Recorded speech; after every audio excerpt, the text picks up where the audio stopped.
y no seré igual. Amén. Listo, amor. Gloria al Señor. Gracias.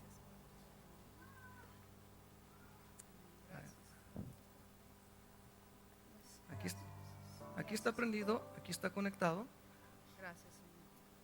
¿Sí? Thank you, Lord. Gracias te damos. Ahí va. Bendecimos tu nombre. ¿Cuántos están listos para la palabra? Ah, bueno.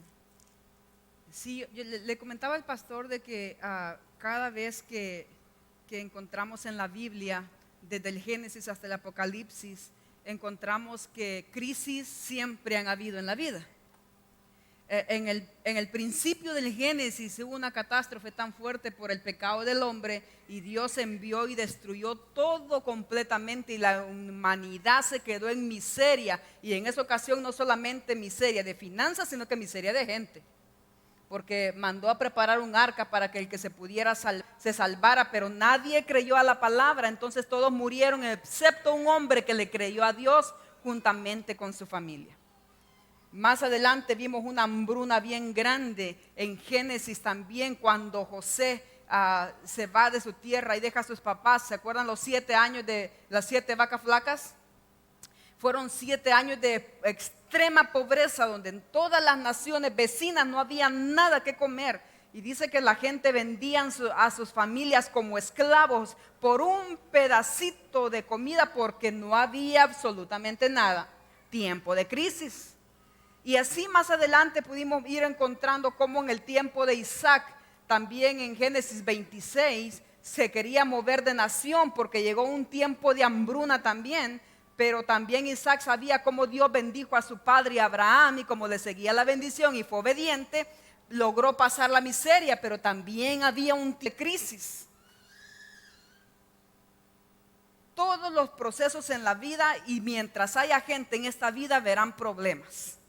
Pero yo quiero traerles una palabra a su corazón, porque ustedes son gente que le han creído a Dios. Y yo sé que cuando uno le es fiel a Dios y le cree al Señor, viene el enemigo a quererte poner cizaña o problemas en el camino para que tú empieces a dudar. Entonces el tema de esta tarde yo le puse ahí: cuando la duda llega.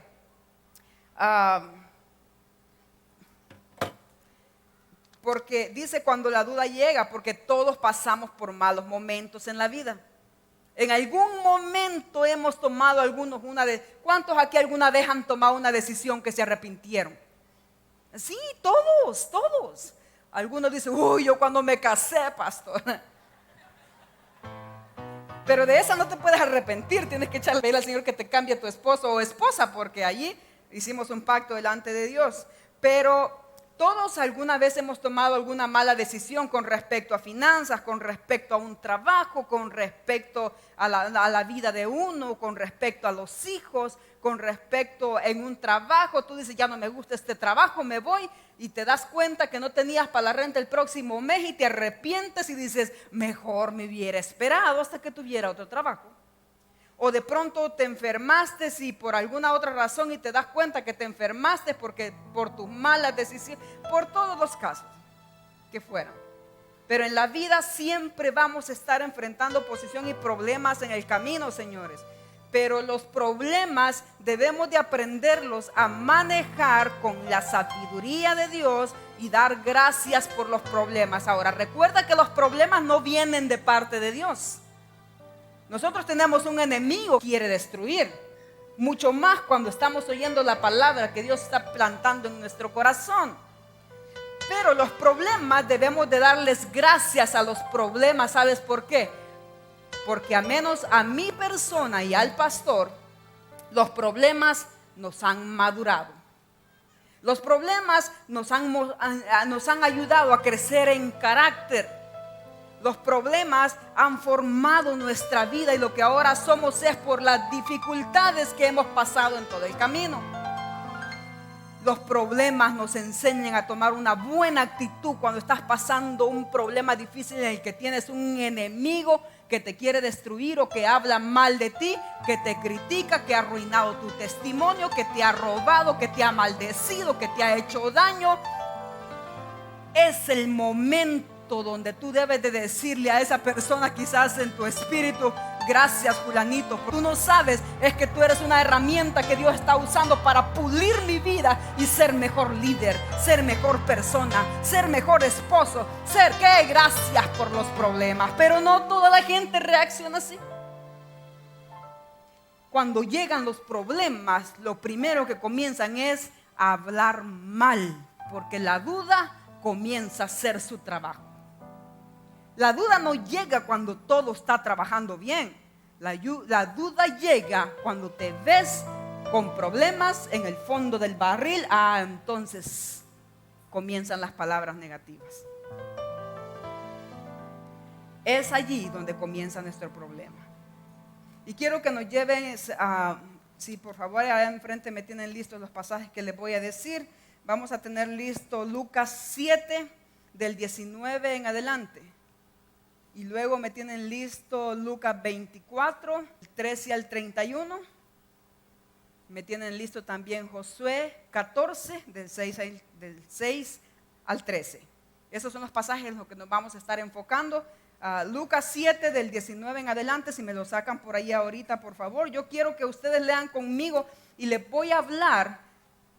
No solamente algunos de ustedes se van a estar familiarizando con lo que yo estoy diciendo, pero otros van a darse cuenta que la duda le llegó aún a los hombres más prominentes, más poderosos, profetas y predicadores. En algún momento hablaron mal porque la situación fue muy fuerte. No te preocupes que todos hemos caído en ese momento cuando pasamos los momentos difíciles, pero si hay uno de los que dudaron en el momento de la prueba, ¿sabes quién fue? El profeta Juan el Bautista. El profetazo. Si ese hombre Dios lo preparó desde el principio para ser profeta de Dios, para preparar el camino, para prepararle camino al Señor, para que cuando Él llegara a esta tierra la gente supiera que después del bautismo en agua venía el bautismo en el Espíritu Santo y fuego. Y el mismo Señor Jesús dijo, de los nacidos de mujer, ninguno ha sido mayor que Juan el Bautista. Pero le llegó la crisis. Y Juan el Bautista también dice palabras que ustedes van a ver más adelante. En el momento de la prueba, todos ustedes saben, en Lucas capítulo 1, su papá, cuando estaba quemando incienso más atrás, él llegaba y le tocaba la oportunidad de quemar incienso. Significaba que el sacerdote venía a quemar ofrenda por el pecado del pueblo.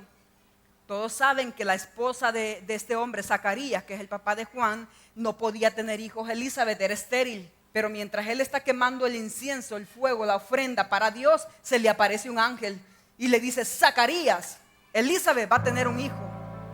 Y ustedes conocen la historia, que él se pone, pero ¿cómo? Porque así hacemos mucho, ¿verdad? Cuando damos palabra profética, en vez de decir amén, lo creo. Con las crisis que están, no creo. Y miren nuestras palabras. Vaya a aplicar, hijo, para una aplicación. Mire, dicen que están dando trabajo en tal. Uy, con la línea de gente que está esperando en línea. ¿Usted cree? Yo voy a hacer como el 500. No creo. Desde sí no te va a llegar nada, hijo, porque el poder de la vida está en nuestra boca. De la vida o de la muerte. Hablamos desgracia, desgracia no viene. Pero si hablamos palabra profética, yo lo creo. Yo sé que soy un hijo de Dios. Donde quiera que yo me paro, dice la Biblia, que el bien y la misericordia me siguen. Y Dios ha abierto puertas para bendecirme. Y yo sé que llega mi trabajo. Y cuando me pare, voy a encontrar favor ante las personas. Es lo que debemos de expresar. Porque mire este hombre tremendo. Lucas 7. Si lo tenemos por ahí. Dice en el versículo 19, y los envió a Jesús para preguntarles eso. Mira, deténme ahí. En Lucas 1, porque no tenemos tiempo para leerles, porque está riquísima toda la información de la palabra, todo lo que les traía. Pero en Lucas 1, ¿sabes de qué? Dice la Biblia que en Mateo, Marcos y Lucas encontramos pasajes donde Jesús habla acerca de lo que es la historia de Juan el Bautista. Y ustedes saben que cuando Jesús llega a la tierra, antes de que Jesús llegara, era Juan el que bautizaba para el arrepentimiento de pecados. Pero miren lo sorprendente de esto, y muchos hemos caído en eso. ¿Cuántos de ustedes aquí han recibido alguna palabra profética que Dios les ha dicho? Mira, alguien, te voy a poner a alguien, una palabra profética que usted sabe. Sí, muchos. Juan el Bautista, cuando está bautizando a la gente, dice la Biblia que les decía: señores, arrepiéntanse de sus pecados. Yo vine a preparar el camino del Señor, a enderezar sus sendas. Todo aquel que se arrepienta de pecados, arrepiéntese y bautícese para arrepentimiento de pecados. Pero más adelante, pero yo no soy el enviado. Más adelante o más detrás de mí viene uno que es el que les bautizará con espíritu de Dios y con fuego. Vengan, y él les predicaba la palabra. Y siempre les decía lo mismo: yo no soy el enviado de Jesús, yo soy un profeta que he venido solamente para hacerles el bautismo en agua. Mientras está en una escena bien linda con las multitudes de personas queriéndose bautizar, entre la multitud aparece el que nos dio la vida y el que hoy nos ha hecho salvos y por el cual decimos que tenemos un propósito en esta tierra. Juan se queda, miles de caras ahí, personas, gente que quería el bien, gente que quería bautizarse y gente criticona, porque de eso siempre ha habido. Pero dice el profeta, cuando levanta su cara, levantando, eres bautizado, bautizado, cuando levanta su cara entre la multitud, que aparece el Señor Jesús. Nadie le dijo, él no lo conocía, no sabía cómo era Jesús, nunca le había visto su cara, su semblante, nunca había hablado con él, jamás. Pero cuando lo ve de lejos dijo: he ahí el Cordero de Dios que quita el pecado del mundo. La gente se sorprende, los discípulos que lo siguen a él dicen: pero ¿qué estás hablando, Juan? No te entiendo. Ahí está el Cordero de Dios, a él síganlo. Viene Jesús y con una mirada de agrado por su hijo, porque él lo encuentra haciendo la labor tan hermosa, se para enfrente, me imagino, del río Jordán y le dice: Juan, bautízame. Juan le dice: pero what are you talking about? You're Jesus. Yo no soy digno ni siquiera de soltarte la sandalia. ¿Cómo tú que yo te bautice? Sí, Juan, bautízame para que se cumplan las escrituras. ¿Tenía pecado Jesús de arrepentimiento para arrepentirse por bautizarse? Uno se bautiza porque ha cometido pecado y le demuestra a Dios de que esa es la manera en que me estoy arrepintiendo. Él no la tenía, pero estaba afirmando el llamado que le había dado a su hijo muchos años atrás. Públicamente: yo envié a mi hijo. Lo que ustedes están haciendo de bautizarse fue decisión del Padre que lo envió. Ahora yo confirmo la palabra bautizándome yo también. Mira, esa fue una. Pero después, mientras lo están bautizando, era afirmar a Juan para mostrar al mundo que nosotros, si Jesús lo hizo, nosotros debemos de hacerlo igual también. Y porque comenzaba su ministerio y él como humano quería hacer las cosas correctamente. Pero está en la escena allí. Viene Juan y en obediencia le dice: está bien, pues, Señor. Viene el Señor y se mete al río Jordán. Y cuando entra al río Jordán, en el río, cuando lo está bautizando, otra revelación de confirmación para Juan el profeta. Dice que los cielos fueron abiertos enfrente de Juan. Y antes Dios le había dicho cuando su llamamiento, Dios le había dicho a Juan, le dijo: mira, Juan, a quien veas que reposa el Espíritu Santo, Él es el Señor. Juan lo está bautizando y dice que los cielos se abren y se oye una voz de los cielos del Padre que decía: este es mi Hijo amado, ¿cómo la haces? Mire las palabras de Dios, porque el Señor estaba en obediencia. Y Juan lo oye, fue testigo de eso. Pero no solamente eso. En el momento, segundos después, ve que una palomita dice que volaba y volaba alrededor de nuestro Señor Jesús. La misma presencia del Espíritu Santo comenzando su obra en esta tierra. Porque antes solo se oía del arrepentimiento de pecados. Allí nadie recibía don de lenguas ni nada más. Solo era para arrepentirme y ya estuvo. Pero Jesús traía toda esa bendición y ante los ojos de Juan, el Padre hablando, el Espíritu Santo haciendo su obra, y en sus manos tiene al Hijo de Dios bautizándolo, la Trinidad delante de sus ojos. Nadie se lo dijo, él fue testigo. Pero más adelante, cuando llegan los momentos de prueba, porque era un profeta que daba la palabra como la demandaba, y porque dio una palabra profética a alguien en autoridad, lo meten a la cárcel. Y en la cárcel, si quieren escribir allí para las citas por aquellos que les gusta estudiar, Mateo 3:13 es lo que les estaba hablando del bautismo. En Juan 14 dice que ese hombre Herodes lo mete a la cárcel y le cortan la cabeza por petición de una muchachita por ahí, una mujer mala con espíritu de Jezabel. Matan al profeta. Pero antes de eso, cuando lo meten a la cárcel, él se queda confundido porque mientras estaba en la cárcel envía a 3 personas. Y mira, leamos esto, pónganme allí por favor los pasajes que les había pedido de Lucas siempre, el que ya me habían puesto. Y mira las palabras. Y dice, y los envió Jesús para preguntar, estando en la cárcel, ahí te llega la duda. La cárcel significan tus problemas, tus crisis, qué sé yo, con lo que tú estás lidiando. Y Juan envió a Jesús para preguntarle, ¿eres tú el que había de venir o esperamos a otro? No, Juan había sido testigo, pues antes de ver a Jesús el Padre le había dicho quién era. Por medio de su papá le dijo, y niño, profeta del Altísimo será llamado. Y él sabía para lo que Dios lo había traído. Él sabía que un día aparecería el Mesías. Ya había sido testigo porque había estado con él. Pero en este caso miren las palabras de él. ¿Eres tú el que habría de venir? Cuando pues los hombres vinieron a él, le dijeron, Juan el Bautista nos ha enviado a ti para preguntarte.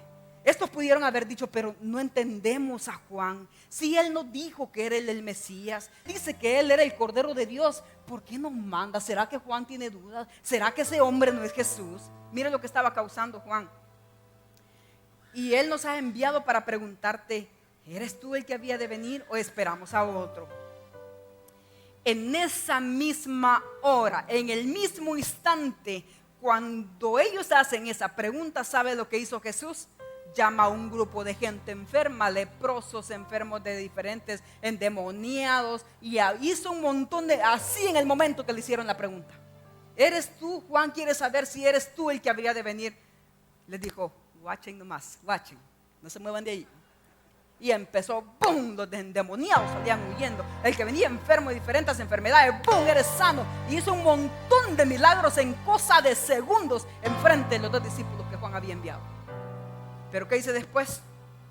Mientras hizo los milagros, en esa misma hora sanó a muchos de plagas, de espíritus malos, y a muchos ciegos les dio la vista. Y respondió Jesús y les dijo, después de hacer los milagros a los 2 discípulos, vayan, hagan saber a Juan lo que han visto y lo que han oído. Los ciegos ven, los cojos andan, los leprosos son limpiados, los sordos oyen, y a los muertos son resucitados, y a los pobres es anunciado el evangelio. Las mismas palabras que Juan había profetizado anteriormente. En otras palabras, díganle a Juan que yo soy el que soy, que él no está equivocado, que siga firme, porque mira. Entonces, ¿sabes por qué Juan dudó? Porque yo pienso que Juan ha de haber dicho, pero ¿cómo es posible? Si él es Jesús, si puede hacer milagros, ¿qué estoy haciendo yo aquí en la cárcel? What am I doing here? I haven't done anything. Todo lo que he hecho es en palabra, preparar el camino. Y yo presiento que algunos de ustedes están pasando crisis y han sido fieles a Dios, y el diablo les ha querido tirar un lazo y están sufriendo algún problema, alguna dificultad, y se encuentran como Juan el Bautista en la cárcel de sus problemas. Señor, ¿qué he hecho? Si tu palabra dice de que tú eres mi pastor y que nada me faltará, si tú dices que tú eres el que guía mi camino, tú dices que donde quiera que vaya el bien y la misericordia me han de seguir, pero no veo claro, no veo nada, Señor. Al contrario, cada vez veo más problemas. Y como empezamos a hablar así, el diablo nos escucha y nos oye y empieza a hacer más peores las cosas. Nuestra actitud debe ser diferente. Señor, no me voy a quejar. Yo sé en quién he creído. Yo sé que mi Dios suplirá todo conforme a su rica gloria en Cristo Jesús. Y yo sé la palabra que Él me ha dado. Y Él dijo, no he visto un justo desamparado ni su descendencia que mendigue pan. Joven fui y he envejecido, dijo el rey David, pero yo no he visto un justo que ande mendigando. Pero eso es cuando hablamos así. Entonces espera tu milagro. Espera tu milagro. Juan se negó, empezó a dudar, y por eso le vinieron muchas otras cosas. Pero mira, una es que cuando estás en la cárcel te llegan los problemas de la vida. Entonces Dios tiene que actuar inmediatamente para demostrar su poder. ¿Cuántos de ustedes, Dios no se ha manifestado de una manera poderosa, pero a veces nosotros ni cuenta nos damos? ¿Sabes que yo el día de ayer, yo en mi vida me han puesto un ticket de policía, ¿verdad, pastor? Una tan sola vez recién que llegué aquí a Las Vegas porque no conocía bien la calle y porque iba speeding. Pero no estaba tan transformada todavía como ahora, ¿verdad? Pero mira, eso fue en el 96, ¿verdad? Que me pusieron ese ticket. Ayer, mientras venía con Sandrita de recoger a Sophie, hay una calle por ahí bien oscura. Yo no me di cuenta y no puse la vía para hacer mi derecha. Es un callejoncito así. Por allá vi que pasó un policía bien volado. Más adelante, cuando pasó la luz, yo dije, si yo no me he pasado la luz, dije, estuvo bien. No me he pasado ni un stop sign, no entiendo por qué. Me parqué inmediatamente y llega, señora, su documento, su licencia, su seguro del carro. El carro es suyo, el carro. Sí, señora, aquí está todo, ¿cómo no? ¿Se dio cuenta de lo que hizo? No, le dije, porque no me había dado cuenta en realidad. Me dijo, es que no puso la dirección, para dar la derecha. Ay, le dije, disculpe, de verdad que no me di cuenta. Es la verdad, yo no me di cuenta. Sí, no se preocupe, deme todos los documentos. Y se fue al carro atrás. Y ustedes saben que no poner una vía o pasarte un stop sign, los biles que te llegan de la corte. Y yo me senté, fue mi error, no fue consciente, pero fue mi error. Pero la Biblia dice que el bien y la misericordia te seguirán. Misericordia es que nos dan lo que no merecemos, hijo. Dios con nosotros. Y empecé y me dijo Sophie, mami, ¿no te diste cuenta? Hija, no se preocupe. Nunca le he robado un 5 a Dios con mis diezmos. Siempre le he dado cuando me ha pedido. He bendecido al que necesita. Dios reprende al devorador por mí, le dije. Entonces Él pelea por mí. Y la Biblia dice que Dios reprende, no yo, Dios reprende al devorador por mí. Y un penny el diablo no me lo roba, le dije yo. Se quedó mi hija, sí mami, pero no, usted no sabe. Nunca le he robado a Dios y tengo cielos abiertos delante de Él. Y no me van a poner un ticket, le dije. No. Y se tardó el policía. Al rato llega, John Lady, que le vaya bien, solo asegúrese siempre de poner su direccional cada vez que le vaya, ni siquiera warning porque todo su récord está limpio, que le vaya muy bien. Thank you, Lord. Así es el Señor, hija. Pero mira las expresiones. Si me hubiera puesto ese policía, que cómo le sacan el dinero a uno, y que ladrones, y que yo no hice. Entonces Dios mismo hubiera dicho, por bocona, hija, que te ponga un ticket doble.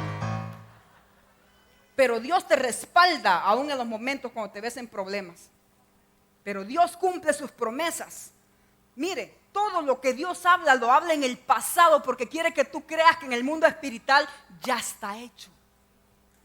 Mire cómo dijo Él, yo te llamé, yo te dejé, te multipliqué, te hice profeta, yo te di, y en el pasado. Él siempre habla del pasado porque para el lenguaje de Dios no existe que tú estés pasando problemas. Él ya lo hizo. Tu familia ya fue salva, tu matrimonio ya fue restaurado, tus hijos ya regresaron, tus finanzas están mejores, tu trabajo ya llegó. ¿Qué es lo que estás buscando en el lenguaje de Dios? Ya fue hecho. Por lo tanto, nuestras palabras deben de ser thank you, Lord. Son tus promesas, yo las recibo porque soy una hija y caminaré confiada. Renuncio a las palabras negativas de mi boca. Tienes que creerlo. No dejes que la duda te mate tu bendición. Sigue creyéndole al Señor. Mire, el otro punto es, no tomes el camino equivocado. Porque en los momentos de prueba uno toma decisiones, a ver cuáles después se arrepiente. ¿Se acuerdan la historia de los dos muchachos que iban camino a Emaús? Ese pasaje lo encontramos allí en Lucas 24, si me lo quieren encontrar para que lo leamos, para que ustedes vean que lo que yo les estoy enseñando es la palabra y que Dios quiere que cuiden su boca para que reciban su milagro. Aquellos que han hecho sus pactos y sus promesas, si te vives quejando y de pronto te das cuenta que el momento está difícil, no hables nada negativo. Cree la palabra. Yo sembré y voy a cosechar. Yo hice un pacto y le puse un nombre y lo recibo porque en el mundo espiritual ya está hecho. Yo le traje al Señor para levantar casa, por lo tanto cuando yo le doy a Dios, nunca le puedo ganar a Él. Así que más bendición la que recibo, porque en las manos de Dios se encuentra la bendición solamente. Y así tienes que reclamar. Pero no tomes el camino equivocado, porque en los momentos de crisis uno toma malas decisiones. Si lo tenemos allí, va a ser Lucas 24, del 13 al 31. Voy a leerles solo unos versículos cuantos para que ustedes vean que ahí está la historia. Mire, he aquí dos de ellos, dos muchachos, discípulos del Señor, se habían ido de la ciudad de Jerusalén. E iban el mismo día a una aldea llamada, ¿qué pasó? He aquí dos de ellos iban el mismo día a una aldea llamada Emaús, que estaba ¿a cuántos estadios? Se habían ido, pero al otro lado del mundo estos muchachos. Y el siguiente. E iban hablando entre sí de todas aquellas cosas que habían acontecido. Sucedió que mientras hablaban y discutían entre sí, Jesús mismo se acercó y caminaba con ellos. ¿Quién se acercó con ellos? Mas los ojos de ellos estaban velados para que no le conociesen. Y les dijo: ¿qué pláticas son estas las que tenéis entre vosotros mientras caminan? ¿Y por qué están tristes? Respondiendo uno de ellos dijo, el que se llamaba Cleofas, le dijo: eres tú el único que no conoce todo lo que está pasando aquí, hombre, en Jerusalén. ¿Quién no ha sabido las cosas que en ella han acontecido en estos días? Entonces él le dijo: ¿qué cosas? Y ellos le dijeron: de Jesús el Nazareno, que fue varón, profeta, poderoso en obra, en palabra, delante de Dios y de todo el pueblo. Y cómo le entregaron a los principales, a los sacerdotes y nuestros gobernantes a sentencia de muerte y lo crucificaron. Pero nosotros esperábamos que Él era el que había de redimir a Israel. Y ahora, además de que ya no está, de todo esto hoy es el tercer día que esto ha acontecido. Aunque también nos han sorprendido algunas mujeres que entre nosotros, las que antes del día fueron al sepulcro. Y como no hallaron su cuerpo, vinieron diciendo que también habían visto visión de ángeles, quienes dijeron que Él vive. ¿A quién le estaban haciendo este comentario estos muchachos? Y fueron algunos de los nuestros al sepulcro y hallaron así como las mujeres habían dicho, pero a Él no le vieron. Entonces Él les dijo: insensatos, tardos de corazón para creer todo lo que los profetas han dicho. ¿No era necesario que el Cristo padeciera estas cosas y que entrara en su gloria? Y comenzando desde Moisés y siguiendo por todos los profetas, le declaraba en todas las escrituras lo que de él decían. Pero mire qué lindo. Ellos van caminando, eran dos solamente. Mire la escena aquí. Iban desesperados, iban deprimidos. Primero, porque su confianza se les había ido, era su Señor. Ya era el tercer día y si Jesús no daba señales de vida, a ellos se les había olvidado que les dijo: al tercer día voy a resucitar. No, nadie me quita la vida, yo la pongo por mí mismo. Y ellos decían: pero ¿qué pasó aquí? Y empezó, y dice que los dos discípulos decían: pero ¿te acuerdas cómo hablaba? ¿Te acuerdas cómo profetizaba? ¿Te acuerdas los milagros poderosos? ¿Te acuerdas a todos los muertos que salvó? ¿Te acuerdas a los paralíticos? ¿Te acuerdas todo lo que hizo? ¿Te acuerdas cómo nos bendecía y nos daba la palabra? Pero ahora nuestra esperanza se ha terminado. Pero mire Jesús, ¿qué pláticas son estas las que ustedes tienen? ¿Para dónde van? Porque uno en su ofuscación, cuando de pronto hoy te dicen que no hay trabajo, mañana me voy para California. Y tal vez en una semana el Dios te va a dar el mejor trabajo que tenía listo para ti. Y en California dices, no hay nada aquí, mañana me voy para Arizona. Y así andas. ¿Por qué? Porque no oyes a Dios. Porque has andado muy afanado en tus problemas de la vida, y solamente oyendo la guianza y la dirección del Padre nosotros vamos a ser bendecidos en esta tierra. Mira las palabras de estos muchachos. Pero ¿qué ustedes hacen aquí, señores? ¿Para dónde van? Y iban sin la esposa y sin los hijos, los ingratos. Dice que solo ellos iban. Y le dice, no, pero es que tú no sabes, mira. Y así los tiempos de hoy también. Pero ¿cómo es posible levantando casa para Dios en tiempo de crisis? ¿Que no se da cuenta el pastor que no hay dinero y que va a ir a robar uno para traer para el templo o qué? Y te empiezas a quejar. Y la bendición que Dios estaba preparando para tu vida la pierdes por una mala expresión, y Dios bendice y multiplica y triplica a aquel que está diciendo, gracias Señor, bendíceme para dar más para el templo. Gracias Señor, ando buscando qué vender porque quiero poner una piedra para cuando yo me muera mis hijos tengan un lugar donde adorar. Gracias Señor, porque me diste cosecha para traer. No llegué con las manos vacías, Señor. Pude pararme al frente y decir, aquí está mi semilla, Señor, que significan fuerzas mías, pero significa bendición que me viene para mi vida y para mis generaciones. Qué diferente la manera que debemos de expresarnos. Estos muchachos no lo entendieron. En los momentos de crisis es cuando debemos de cuidar nuestras palabras, porque matan nuestros milagros. En una ocasión Jesús se metió a orar al monte y dice que había dejado la barca a la orilla, y mientras él estaba orando, él hacía oraciones largas, se vino una tormenta que yo creo que era una oposición. En Mateo 14 encontramos eso, en Mateo 14, 22. Y dice que la tormenta se llevó a la deriva al barco, se la llevó hasta adentro, y él dijo, bueno, pues no hay barca, ¿verdad? Y los discípulos estaban en el otro lado pescando, a punto de rendirse, porque toda la noche habían querido pescar algo y ni un pececito. Pero cuando estás en el momento en que tú ya no puedes, es cuando Dios se hace presente. A lo del camino de Emaús lo siguió. Inmediatamente que se le fueron abiertos los ojos y se dieron cuenta que el Señor estaba vivo, regresan a Jerusalén con sus hermanos. Porque iban dejando familia, iban dejando hijos, iban dejando de todo. En este caso Pedro estaba a punto de dejar su red. Dijo, ya no, toda la noche hemos pescado y no ha pasado nada. Pero allá a distancia, cuando ya estaban rindiéndose y quejándose porque ni un pececito, muchachos, hello, a distancia en el mar, ellos voltean y dice que dijeron, un fantasma. Ya, ahí está en Mateo 24. Un fantasma. A veces es Dios el que se te aparece y tú lo ves como fantasma porque está cegado como esos dos de Emaús.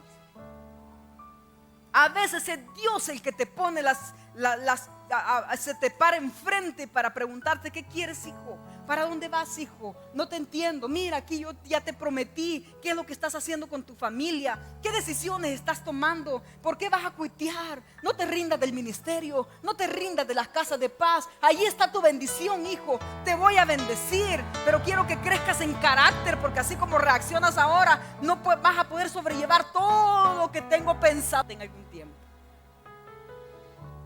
Y Pedro dijo con los muchachos, un fantasma. Y se aparece el Señor Jesús con ellos y dice que habló con ellos y les dijo, ¿por qué dudaron? ¿Por qué tienen miedo? ¿Por qué dudaron? En otra ocasión también se les aparece el Señor y ya estaban a punto de rendirse porque tampoco no habían pescado. Hello, otra vez el Señor. Oh, dijo Pedro, pero uno de los compañeros conoció la voz de su Señor. Pedro, es el Señor, le dijo. Y dice que aquel se había andado pelado, desnudo, porque dice que en ese pasaje dice que fue a vestirse corriendo a saber a dónde, ¿verdad? Pero dice que cuando que se vistió, se ciñó de sus ropas porque se había despojado de ellas, dice. Y aunque en lo espiritual algunos andan desnudos espiritualmente.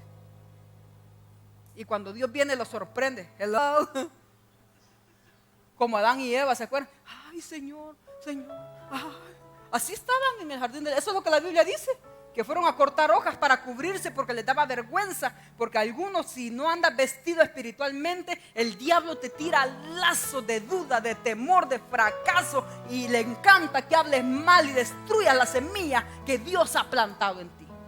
Él es perfecto en eso. El pueblo perece por no saber que Dios ha prometido y ya está hecho con él. Y en Pedro pasó eso.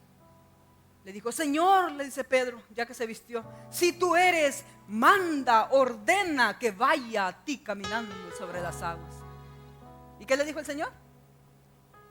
Ve, ve. Y ahí va Pedro,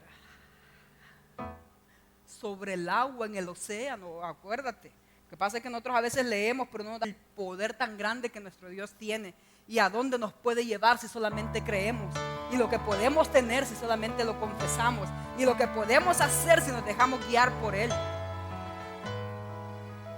Y caminó sobre las aguas, y él se iba a hundir porque tuvo temor. Mira el temor, tuvo miedo, porque Jesús le dijo: ¿y por qué tienes miedo, hombre de poca fe? Le dijo. Si él no hubiera tenido temor, no se hundía. Pero el temor nos hace perder oportunidades en esta vida. Acuérdate que él ha cumplido ya en el mundo espiritual, ya fue hecho. Mira lo que dijo él. En los pasajes dice: como no encontró por quién jurar, decía el pastor la vez pasada, dijo, porque tú siempre debes de jurar en el aspecto en que él lo hacía, ¿verdad? Pactar. Yo me comprometo. Y como no encontró nadie mayor que él para que lo pudiera hacer, no hay nadie. Entonces, por mí mismo les prometo que nada les faltará. Yo mismo me comprometo que sus pactos traen cosechas. Yo mismo me comprometo y me aseguraré que el enemigo no les toque sus cosechas. Dios mismo, ¿Dios miente? ¿Se contradice lo que él dice? Él mismo lo juró. Pero se necesitan problemas para que ocurran milagros. No es el plan de Dios a veces que tú estés sufriendo en la vida tanto. Si tan solo tú le crees a Dios, eres paciente. Porque el que siembra la cosecha, mira, el sembrador no llega a sembrar, por ejemplo, este brócoli, dice: hoy te siembro y mañana recojo un montón de brócoli. Siembra, se despoja de la semilla, y la semilla queda sembrada, y dice que él se va a descansar. Cuando es el tiempo de la cosecha, unas cuantas semillitas tira, pero recoge, mira, unos 2 granitos, yo no sé cuánto le ponen a la tierra para sembrar, para que nazca un elote. Unos granitos tiran nomás, pero mire las mazorcotas, ya están todas muertas, ya las habían tirado, porque es espíritu de miseria. Pero mira, pero ¿sabes qué es lo que dice la parábola del sembrador? Un sembrador salió a sembrar y sembró buena semilla en su campo. Pero mientras dormían los hombres, dice la parábola, vino el enemigo y sembró cizaña y se fue. Vienen los siervos y le dicen: Señor, pero si tú sembraste buena semilla en tu campo, ¿de dónde la cizaña, pues? Y el Señor dijo: un enemigo ha hecho esto. Lo que tú estás pasando, el enemigo es el que te está tirando, arruinando. Tu sufrimiento no viene de Dios, prueba a nadie. Dios no manda castigos, Dios no engaña. Porque te portaste mal, te voy a mandar una hambruna. No, Señor. Él dice que Él hizo una promesa de enviar el sol, la lluvia, el tiempo sobre los buenos y malos. Y cuánto más para los que son hijos. ¿Y cuántos hijos hay acá? Esa bendición es para ti entonces. Amén.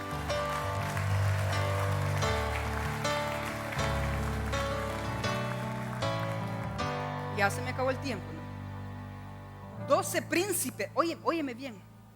Fíjate que en el tiempo de Moisés, en el libro de Números, Dios le dijo a Moisés: Moisés, envía 2 espías, 12, uno por cada tribu, príncipes.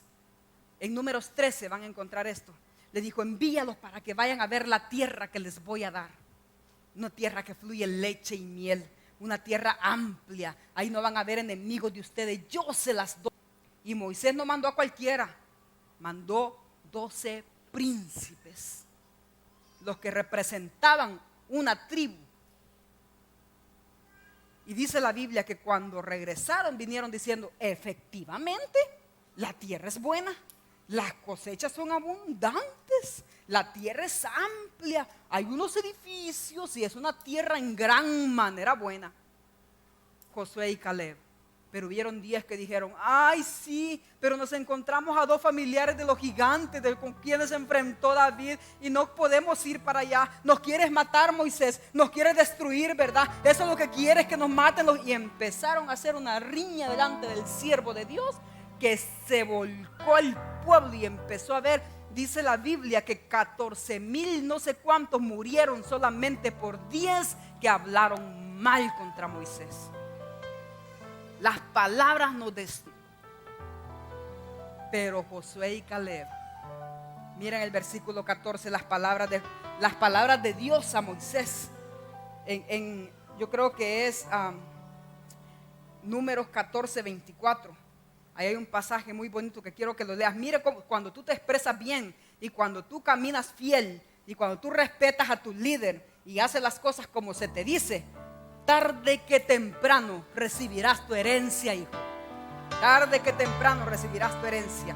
Mire lo que dijo Dios después de la matanza.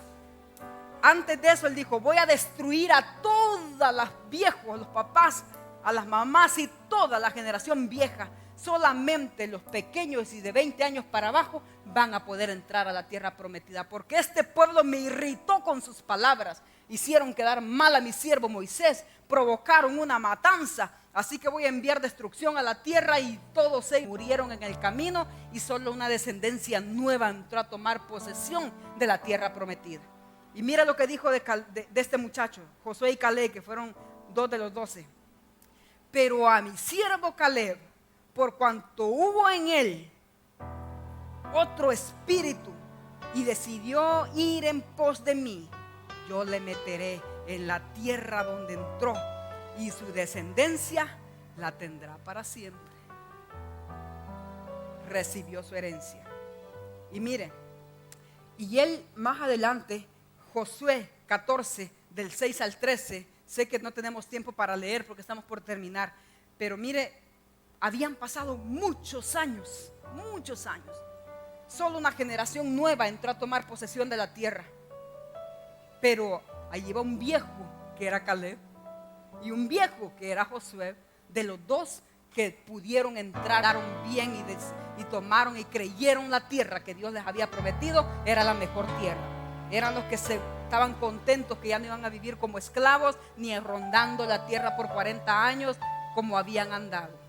Allí vamos a ser bendecidos y ellos sabían lo que Dios tenía preparado para ellos.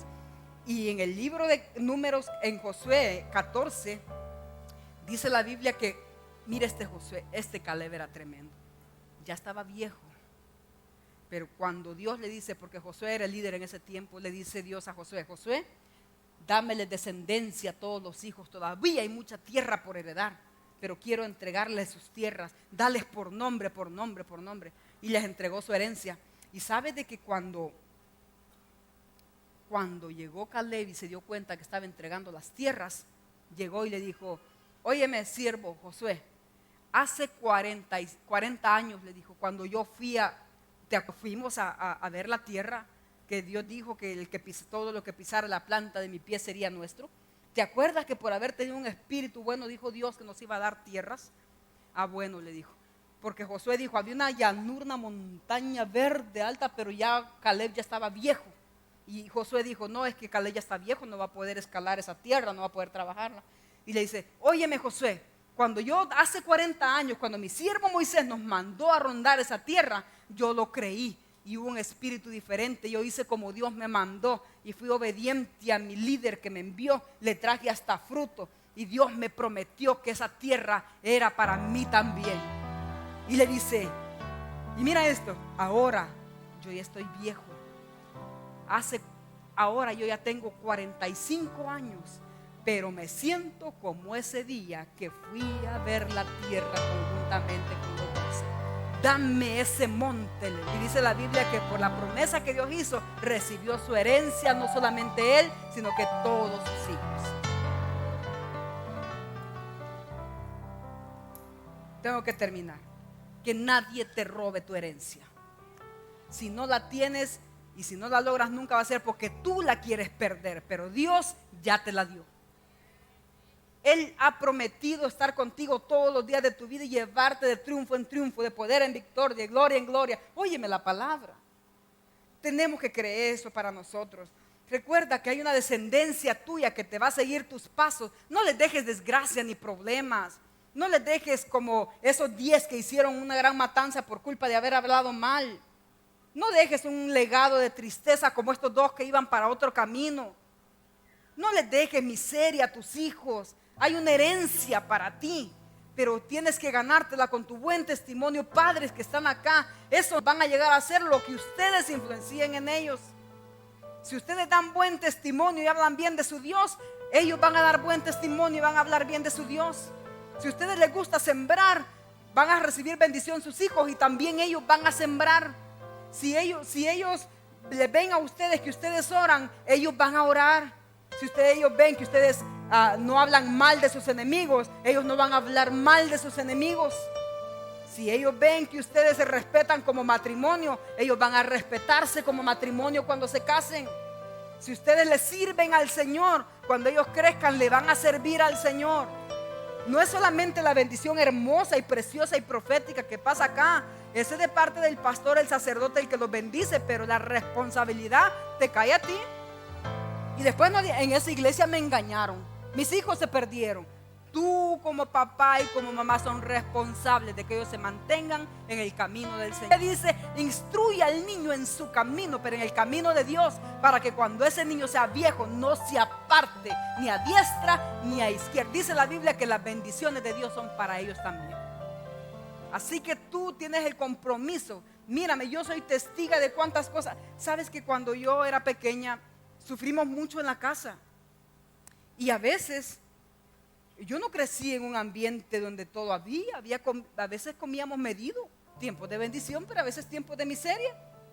Y tiempo bonito de estar con papá, que amanecíamos con él, pero tiempo donde papá no estaba. Y a mi mamá le tocaba el paquete doble. Pero fíjate que a veces no había que comer y estábamos solitos en la casa. Pero mi papá le había hecho en su banco de cedro a mi mamá en la entrada de la puerta. Y cuando la veía sentadita allí, las cargas, los problemas de la vida, una niña ya noviecita por allá, éramos varios, otro por adolescencia, otro por allá, por otro lado, otro tomando decisiones por aquí, otro que se quería ir y otro recién nacido. Mi mamá tenía, ay, mis hijos, cómo quisiera bendecirlos, cómo quisiera estar en otro ambiente. Pero Señor, y se le salían los ojitos mirando para la calle a ver a qué horas papá aparecía. ¿Será que vamos a dormir solitas otra vez hoy en la noche, hijos? Llegaba mi hermano, mamá, tengo hambre. Quiero cenar mañana, hijo, porque no había nada. Pero ahí estaba ella sentadita, mira, cantándole al Señor. Ella cantaba ese cántico que no sé quién es el escritor, pero los del camino de Emaús, ¿sabe? Mire las palabras que leímos, cómo le dijeron al Señor: quédate, Señor, se hace tarde, estamos cansados, la vida nos ha golpeado duro, no tenemos apoyo de esposo, estoy peleando sola con mis hijos, no tengo quien me defienda, me han hecho injusticias en la vida, el diablo me ha tirado un lazo, no tengo para la renta el otro mes, Señor. Pero ahí estaba mi mamá y ella cantaba una canción muy hermosa que no sé quién es el escritor, pero decía así como: divino compañero del camino. Algunos que no sé si alguien le recuerda, decía: divino compañero del camino, tu presencia siento yo al transitar.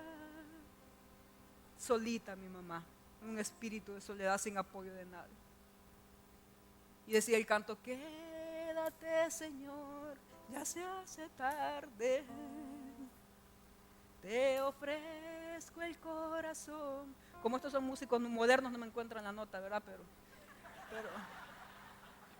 Pero mi mamá se estaba y ahí oraba delante de la presencia del Señor y decía: Señor, cubre a mi esposo donde quiera que esté, cubre mis hijos.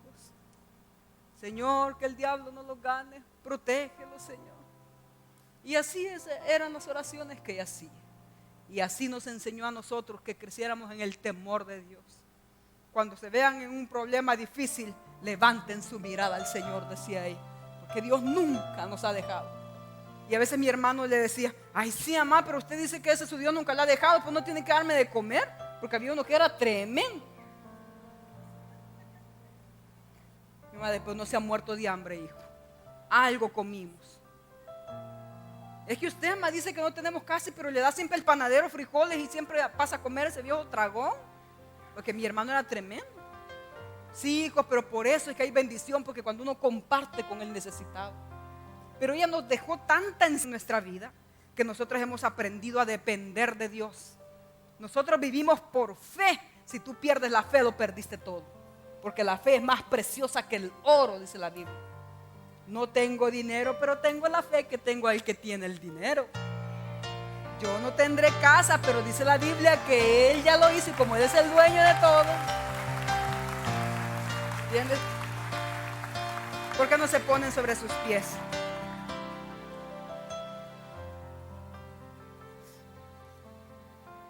A los amigos que nos acompañan, no se puede vivir sin Dios. Crisis siempre van a haber en la vida, hasta el día en que Cristo venga. Enemigos siempre los tendrás. Gente que se opone a lo que tú quieras hacer, siempre va a haber. Gente que no cree en ti, siempre va a haber.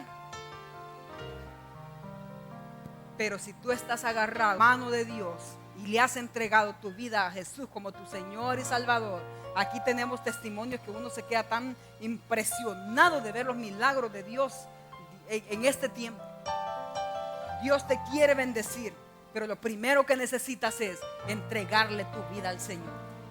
Nada se puede hacer si no le dices a Dios, Señor, reconozco que he hecho lo malo y que he caminado mi propia voluntad y que he demandado tanto y mi corazón y mi vida están vacíos. El diablo solo me ha tirado dardos solamente.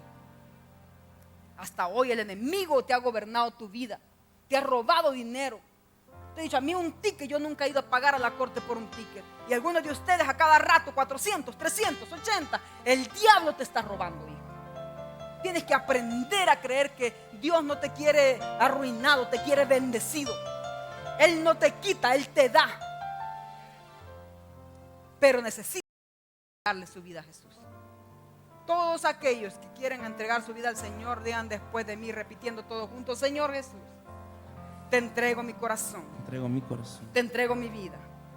Yo sé que he hecho lo malo. Yo sé que he hecho lo malo delante de tus ojos. delante de tus ojos. Y que me he quitado esa bendición. Que me he quitado esa bendición. Y el enemigo me ha querido destruir. El enemigo me ha querido destruir. Pero hoy te entrego mi vida. Pero hoy te entrego. Me arrepiento de mis pecados. Me arrepiento de mis Entra a morar a mi corazón. Entra a morar a mi corazón. Te acepto Te acepto como mi Señor y Salvador. como mi Señor y Salvador. Si tú hiciste esa decisión ahorita y lo confesaste, levanta tu mano nomás. Aquí está el altar. Yo quiero bendecirte.